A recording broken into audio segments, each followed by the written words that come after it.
পথে আপনাদের mobile phone, টাকা পয়সা ইত্যাদি গুছিয়ে রাখুন, যাহাতে পড়ে না যায় সেদিকে লক্ষ্য রেখে চলার জন্য আমি সবাইকে অনুরোধ জানাচ্ছি।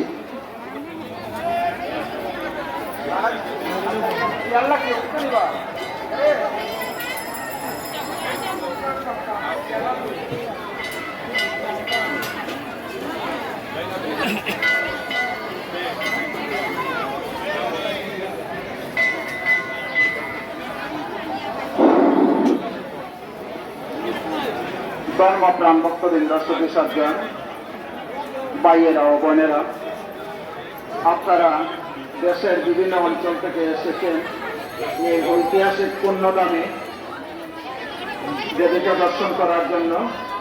যথারীতি দর্শন করেছেন।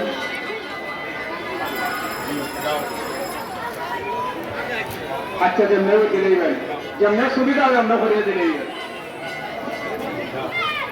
আমরা সবাইকে জানাচ্ছি পাঁচটাও দুর্গাবাড়ির পক্ষ থেকে বিনম্র ভক্তি ও শারদীয় শুভেচ্ছা।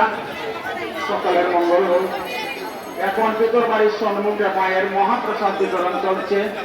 সেখানে গিয়ে আপনারা মায়ের মহাপ্রসাদ গ্রহণ করে প্রসাদ খেতে পারেন। মায়ের মহাপ্রসাদ গ্রহণ করে প্রসাদ পেয়ে যান।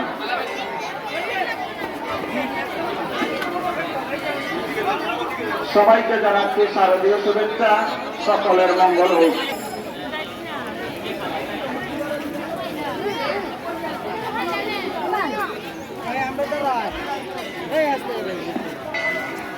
মন্দিরের ভিতরে যারা প্রবেশ করেছেন মাকে উপচার দিয়ে প্রণাম করার জন্য আমি বিনীতভাবে বলছি, আপনারা মাকে প্রণাম করে বেরিয়ে আসুন।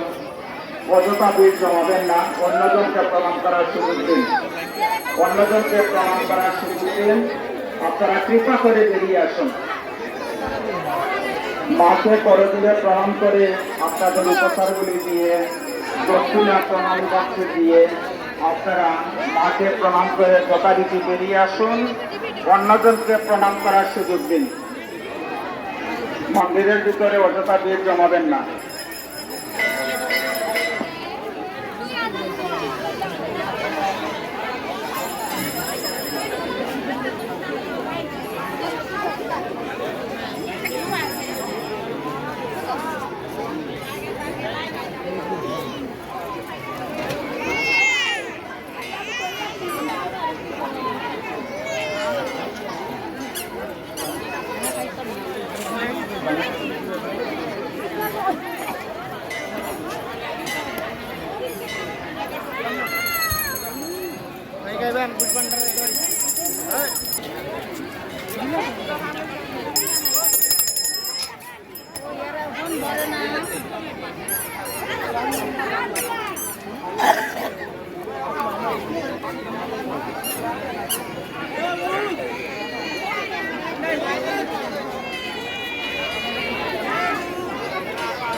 ভক্তবৃন্দের দৃষ্টি আকর্ষণ করছি, যারা মোমবাতি আগরবাতি উত্তর দিকে জ্বালিয়েছেন তারা উত্তর দিকে না জ্বালিয়ে দক্ষিণ দিকে জ্বালিয়ে দেন। দক্ষিণ দিকে জ্বালিয়ে দেন। ভক্তবৃন্দ আসতে হবে তো। আমি ভক্তবৃন্দের দৃষ্টি আকর্ষণ করে বলছি, আপনারা যারা মোমবাতি আগরবাতি উত্তর দিকে জ্বালিয়েছেন তারা দক্ষিণ দিকে জ্বালান। দক্ষিণ দিকে